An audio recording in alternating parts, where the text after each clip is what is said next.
Shalom, apa kabar teman-teman jemaat GDI Kedoya? Kiranya kita sekalian dalam keadaan sehat, tetap semangat dan siap untuk mengikuti ibadah online kita pagi ini.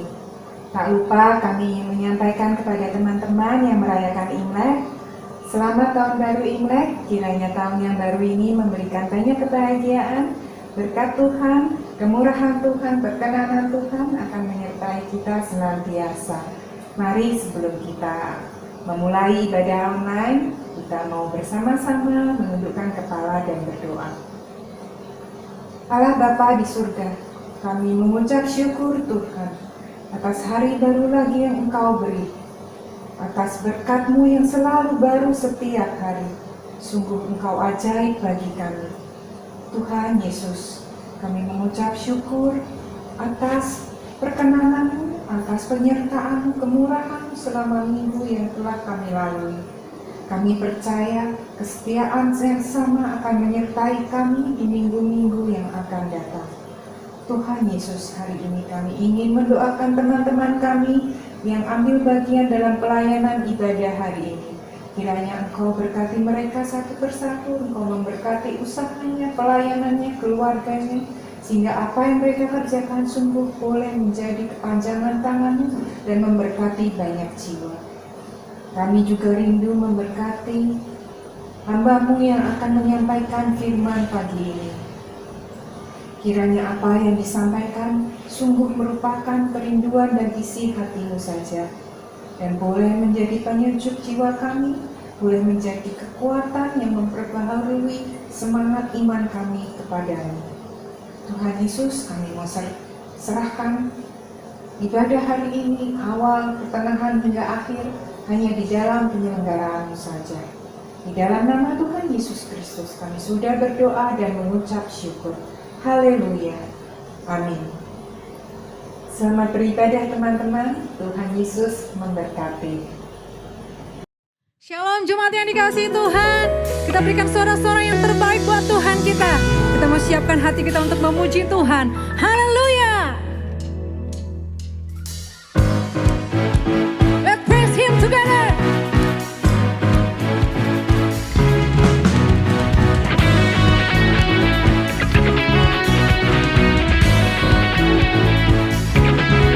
You are here.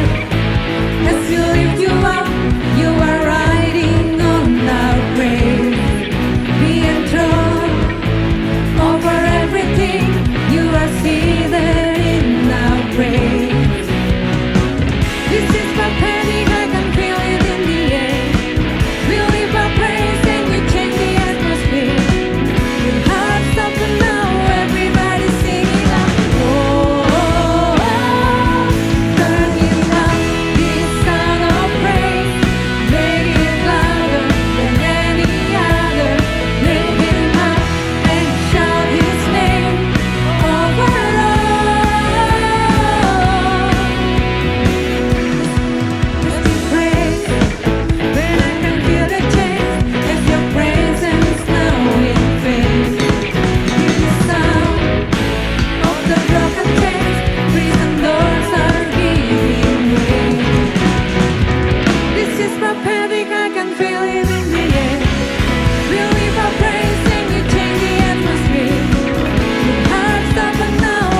selalu dekat. Kasih-Mu Tuhan tetap abadi, takkan berubah, amin Tuhan, sampai selamanya. Ku tetap percaya. Dengan iman katakan, ku yakin Engkau memberkati.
Mari kita siapkan hati kita untuk mendengarkan firman Tuhan.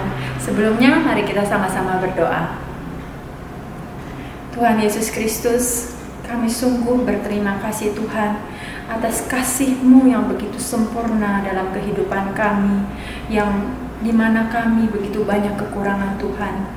Terima kasih Tuhan, apa yang Engkau berikan bagi kami tidak mampu kami bayar Tuhan, tapi kami mau belajar taat, kami mau senantiasa setia kepadamu melalui perbuatan dan perkataan kami ya Tuhan.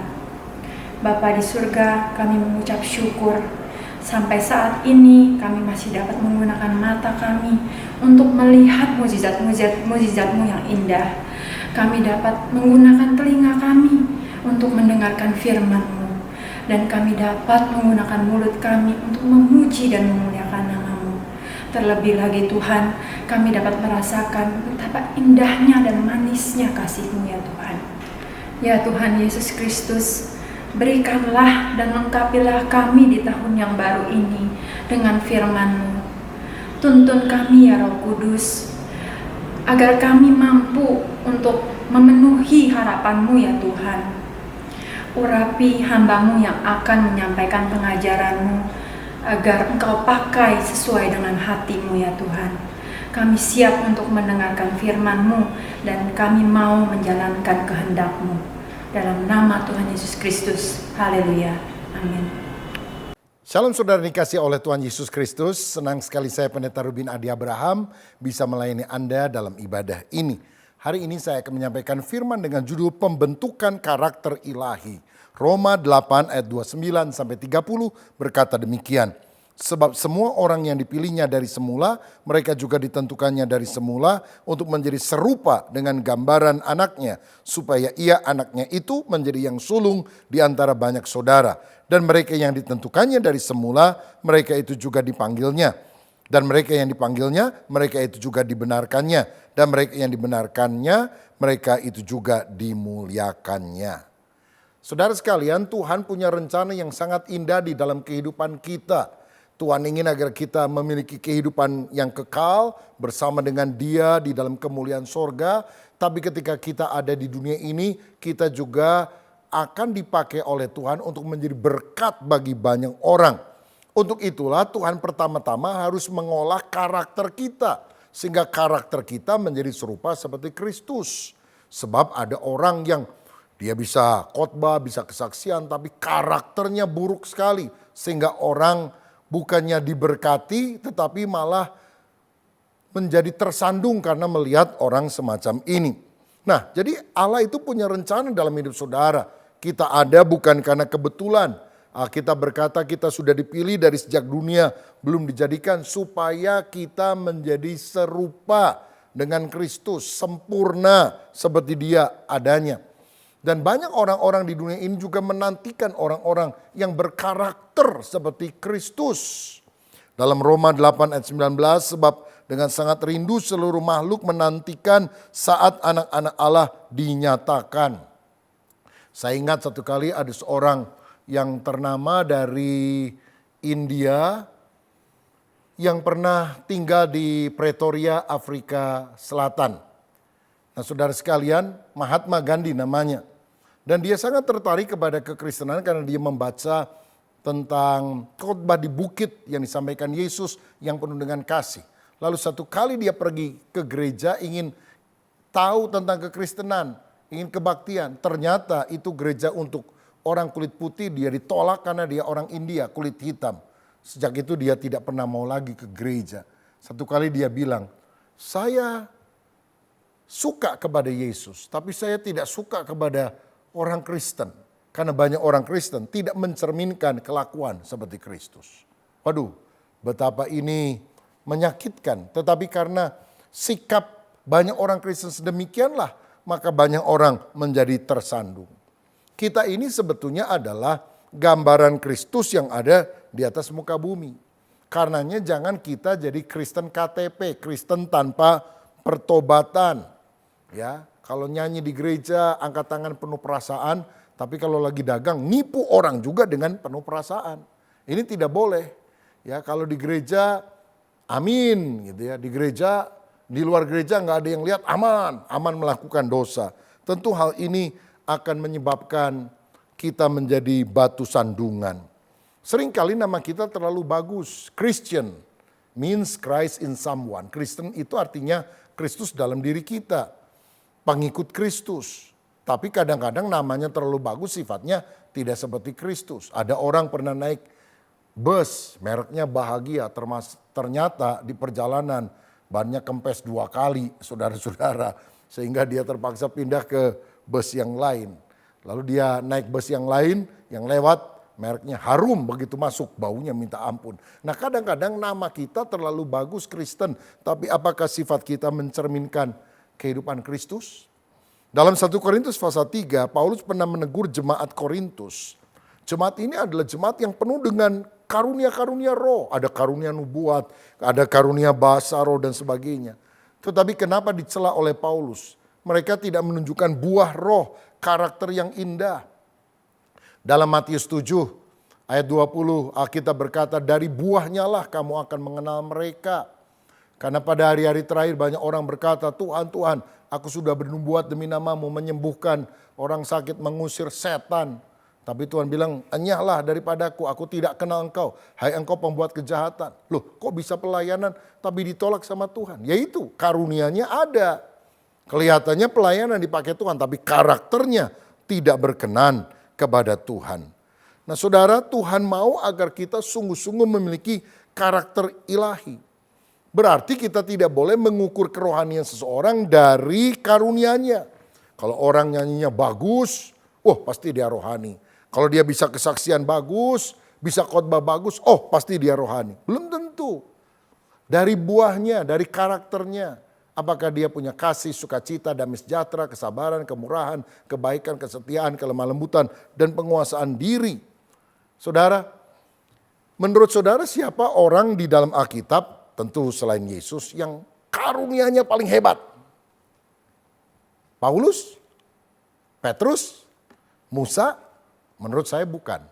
Tokoh yang dicatat Alkitab yang karunianya paling hebat adalah Lucifer. Loh, kenapa dia?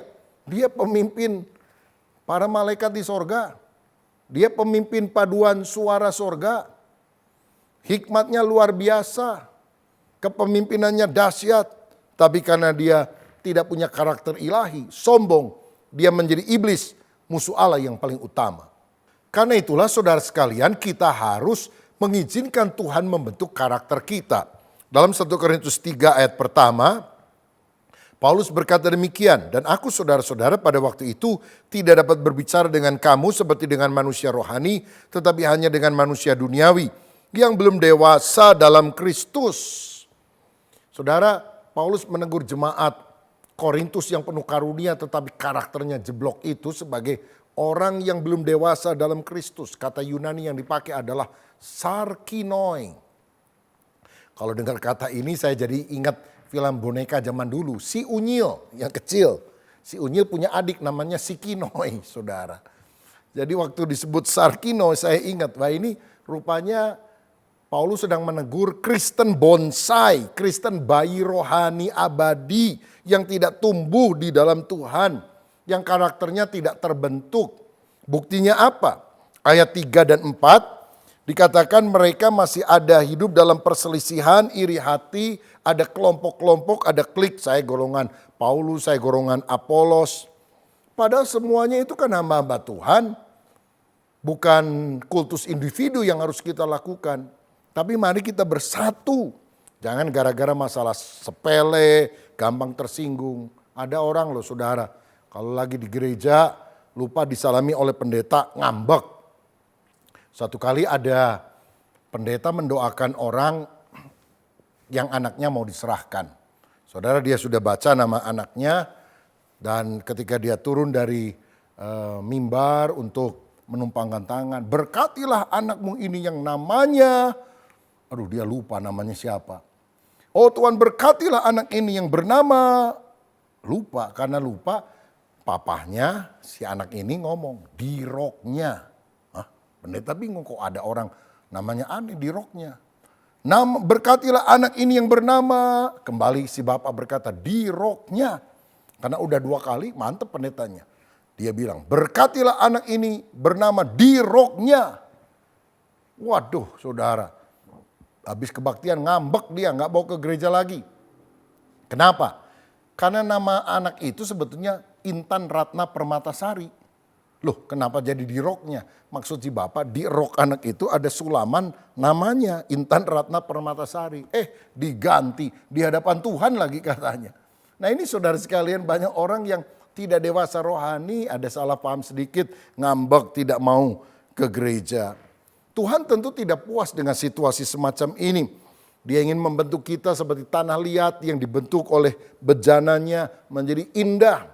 Atau seperti pandai emas yang kemudian membakar emas dengan api sampai murni. Yaitu sampai dia bisa bercermin dan melihat wajahnya pada emas tersebut. Begitu juga Tuhan mau agar orang bisa melihat Kristus di dalam diri kita. Dan tentu prosesnya tidak mudah. Ini prosesnya panjang seumur hidup. Tapi dipercepat kualitas karakter itu melalui ketaatan kita. Yesus berkata seorang murid tidak lebih dari gurunya. Tapi kalau dia tamat pelajarannya, dia akan sama seperti gurunya. Berarti kita bisa punya karakter seperti Kristus kalau kita taat. Nah, bagaimana caranya agar kita memiliki karakter ilahi? Ada 3 hal yang saya mau bagikan. Pertama, izinkanlah Roh Kudus berkarya. 2 Petrus 1 ayat 3-4 berkata, karena kuasa ilahinya telah menganugerahkan kepada kita segala sesuatu yang berguna untuk hidup yang saleh oleh pengenalan kita akan Dia yang telah memanggil kita oleh kuasanya yang mulia dan ajaib. Dengan jalan itu ia telah menganugerahkan kepada kita janji-janji yang berharga dan yang sangat besar supaya olehnya kamu boleh mengambil bagian dalam kodrat ilahi dan luput dari hawa nafsu duniawi yang membinasakan dunia. Jadi saudara sekalian, kita ini manusia ketika lahir punya kodrat dasar. Kodrat manusia berdosa karena kita punya dosa warisan dari Adam dan Hawa. Tetapi bagaimana Tuhan bisa rubah dengan sifat ilahi kalau Roh Kudus berkarya di dalam diri kita? Apa sih kodrat duniawi yang harus dirubah? Galatia 5 ayat 19-21 memberikan 4 kriteria manusia duniawi. Yang pertama, amoralitas. Perbuatan daging telah nyata, yaitu percabulan, kecemaran, hawa nafsu.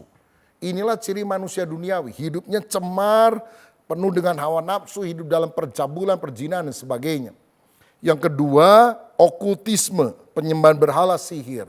Nggak percaya sama Tuhan, tapi percayanya sama setan, sama dukun, sama paranormal. Yang ketiga, kriminalitas. Yaitu perseteruan, perselisihan, iri hati, amarah, kepentingan diri sendiri, percederaan, roh pemecah, kedengkian. Artinya apa saudara? Waduh, maunya berantem, bertengkar, melakukan tindakan kriminal.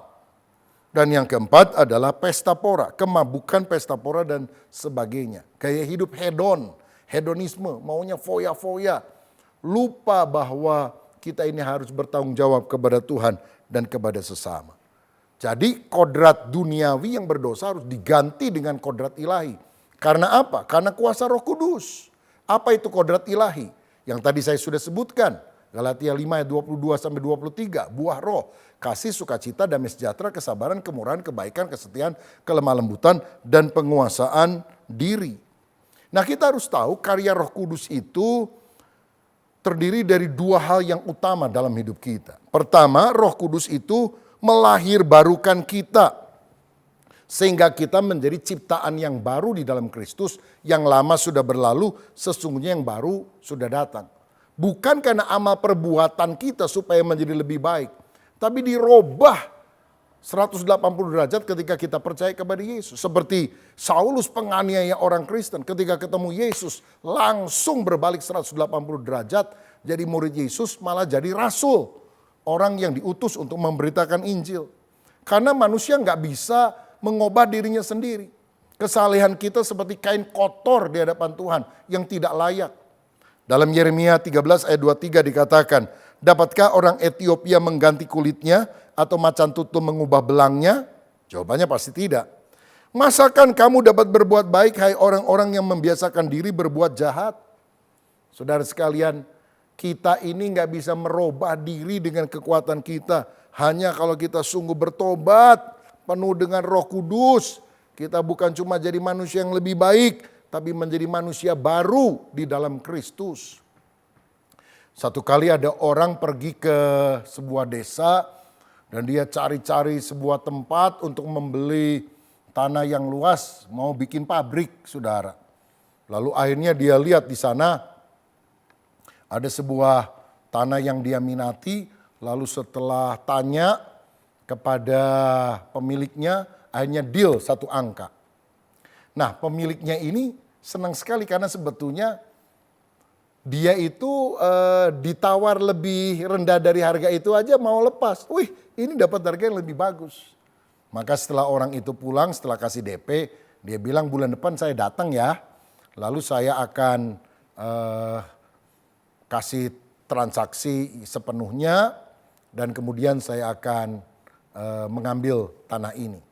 Oh, orang ini saking senangnya, saudara, dia lihat dia kan punya satu gubuk yang jelek di sana. Dia pikir ini orang baik sekali, udahlah saya cat aja dulu ini. Jadi dia cat, dia perbagus gubuknya, saudara sekalian.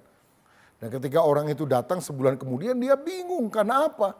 Dia cirinya adalah cari gubuk jelek. Kok nggak ada ya? Yang ada adalah yang sudah dicat warna-warni, yang menyolok mata.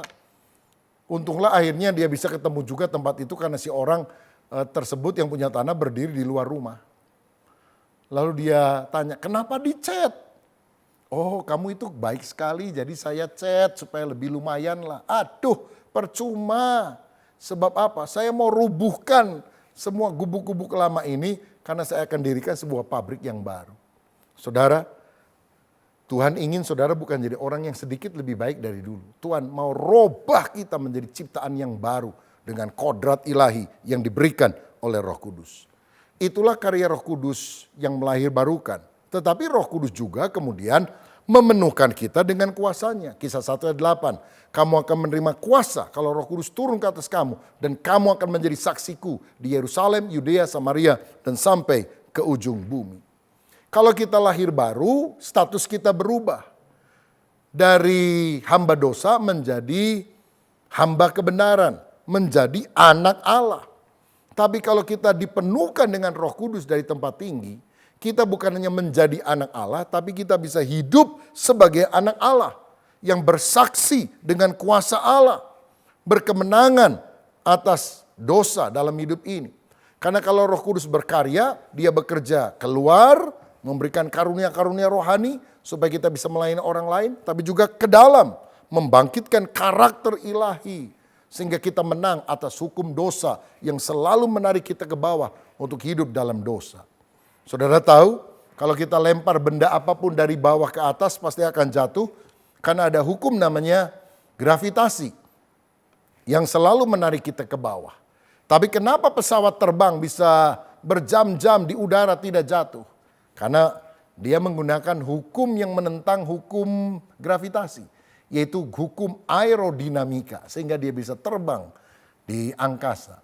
Begitu juga orang yang hidup di dalam keinginan daging akan jatuh terus dengan hukum alam, jatuh dalam dosa. Tapi kalau Roh Kudus menguasai kita, ada hukum aerodinamika.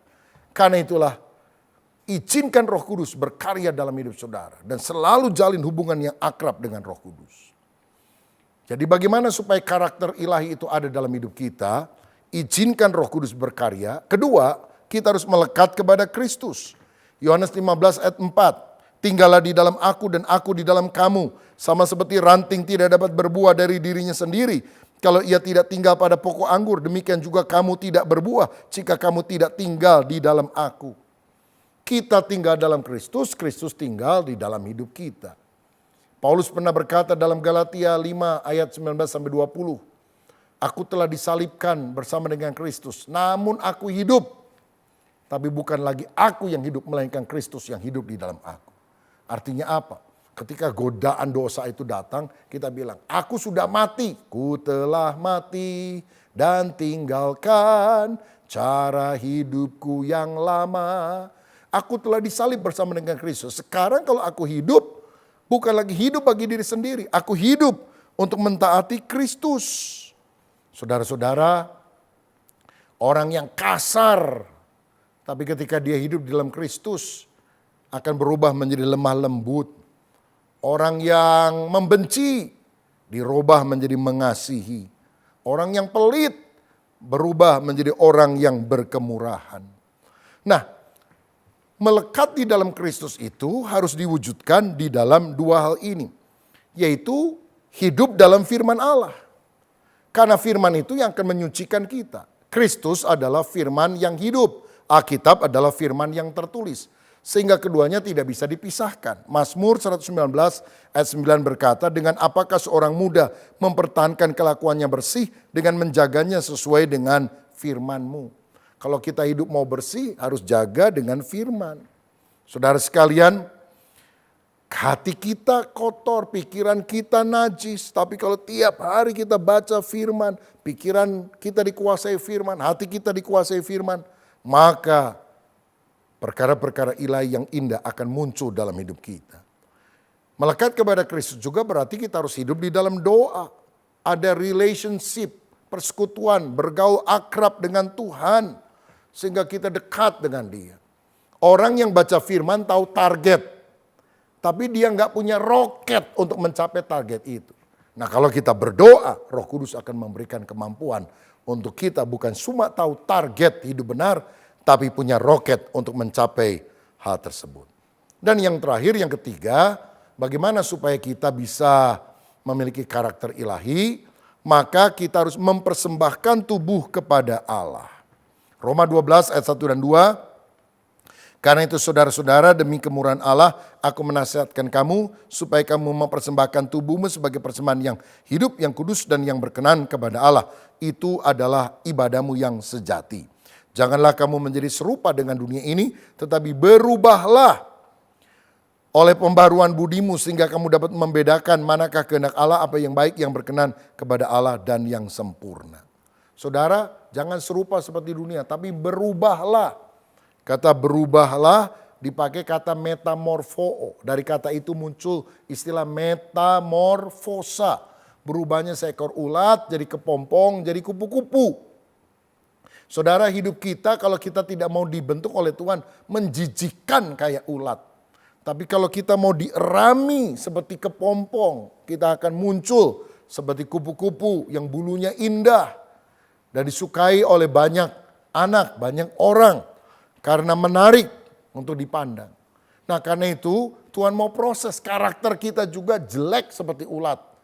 Tapi kalau kita mau terus hidup di dalam Tuhan, mempersembahkan tubuh kita, maka kita akan hidup untuk kemuliaan nama Tuhan. Persembahkanlah tubuhmu, artinya apa? Bukan tangan dipotong lalu dikasih sebagai persembahan.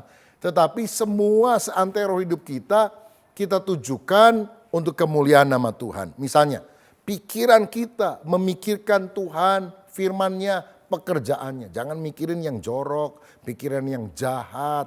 Itu akan merugikan kehidupan kita. Saudara-saudara, semua yang benar, semua yang suci, semua yang manis, semua yang disebut kebajikan patut dipuji, kita harus memikirkan semuanya itu. Lidah kita harus dipersembahkan kepada Tuhan. Jangan suka ngomong jorok, najis, maki-maki orang, ngomel, tapi suka memuji Tuhan, suka meneguhkan orang dengan kata-kata penguatan. Tangan kita bukan untuk memukuli orang, tapi tangan bisa menggandeng anak kita, menggandeng istri kita di dalam kasih dan kesatuan. Tangan juga bisa ditumpangkan kepada orang sakit, mendukung dia supaya Tuhan menyembuhkan dia. Kaki tidak membawa kita pada jalan maksiat, tapi kaki menuntun kita untuk beribadah di gereja bersama dengan keluarga. Persembahkanlah tubuhmu, hidupmu untuk melayani Tuhan. Kita hidup bukan hanya cari kesenangan diri sendiri, kita hidup untuk memuliakan, melayani Tuhan. Saya percaya kalau kita mempersembahkan seluruh hidup kita kepada Tuhan, karakter kita akan menjadi serupa seperti Kristus. Maukah saudara dirubah menjadi serupa seperti Kristus? Izinkanlah Roh Kudus bekerja dalam hidup kita, melahirbarukan kita, memberikan kita kuasa Roh Kudus. Melekatlah kepada Kristus, hidup dalam firman, hidup di dalam doa. dan persembahkanlah tubuh kita sebagai persembahan yang kudus, sehingga karakter yang buruk seperti ulat diganti menjadi karakter yang indah bagaikan kupu-kupu, bagaikan Kristus yang nyata dalam hidup kita. Tuhan Yesus memberkati. Mari kita berdoa.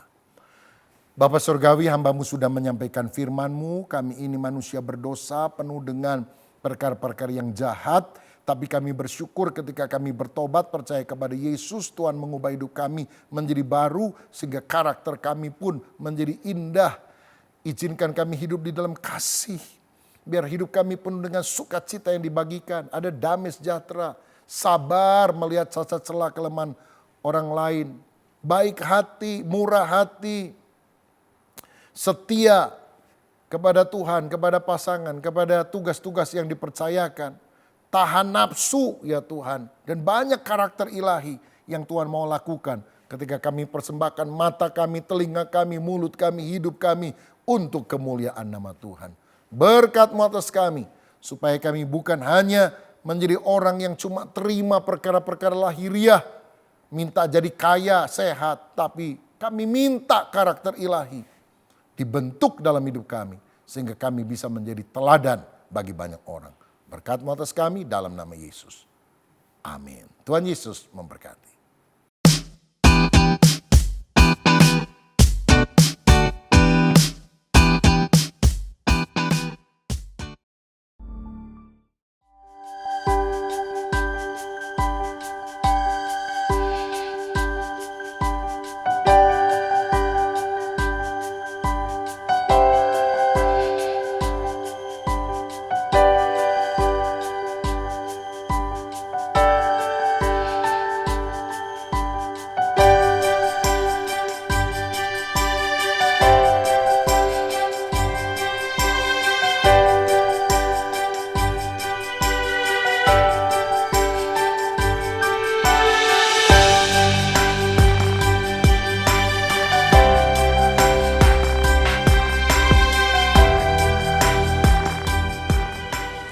Shalom Bapak Ibu, kami dari Komisi SMK ingin menyampaikan informasi bahwa kelas SMK berakar akan dibuka secara online pada awal bulan Maret.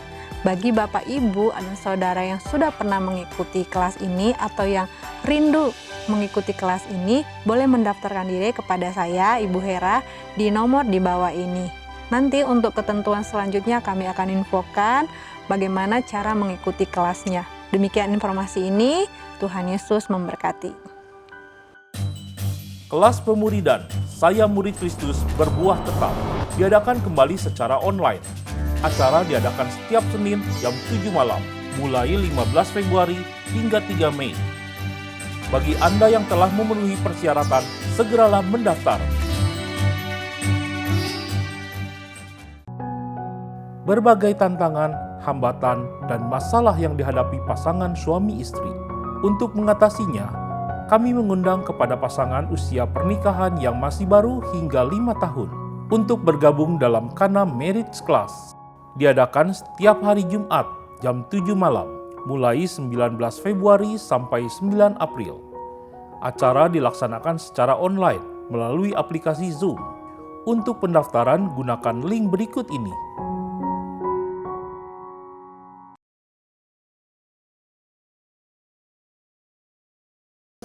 Jemaat GBI Kedoya, mari kita tanggapi firman Tuhan dengan berdoa. Tuhan Yesus Kristus, terima kasih atas firman yang telah disampaikan oleh hamba-Mu ya Tuhan. Kami berdoa supaya firman itu menjadi rema dalam hidup kami. Tuhan, tak lupa kami berdoa juga untuk pemerintah kami, presiden kami, dan para menterinya ya Tuhan. Kiranya Tuhan memberkati Pak Jokowi dan para menterinya Tuhan, supaya dapat menghadapi pandemi ini ya Bapak, dan mengatur negara ini dengan baik. Tak lupa kami berdoa untuk pemimpin gereja kami ya Tuhan, dari mulai Pak Julius, Pak Rubin, Pak Sur, Pak Kris, dan pemimpin pengurus gereja lainnya ya Tuhan. Kiranya Tuhan memberkati mereka, memberikan kekuatan, kesetiaan ya Bapak. Terima kasih Tuhan Yesus, terima kasih. Kami juga tak lupa berdoa untuk jemaat GBI Kedoya ya Tuhan. yang terkena dampak COVID ini Tuhan. Tuhan, kiranya Tuhan menyertai kami semua. Tuhan memberikan solusi ya Bapa, supaya kami dapat tetap teguh ya Tuhan menghadapi pandemi ini dengan baik ya Tuhan. Terima kasih Tuhan Yesus, terima kasih. Semua doa permohonan ini kami panjatkan di dalam nama Tuhan Yesus. Amin. Saudara, saya percaya kita diberkati oleh firman Tuhan pada hari ini. Dan biar setiap di antara kita merasakan sungguh-sungguh Tuhan menyertai kepada setiap di antara kita.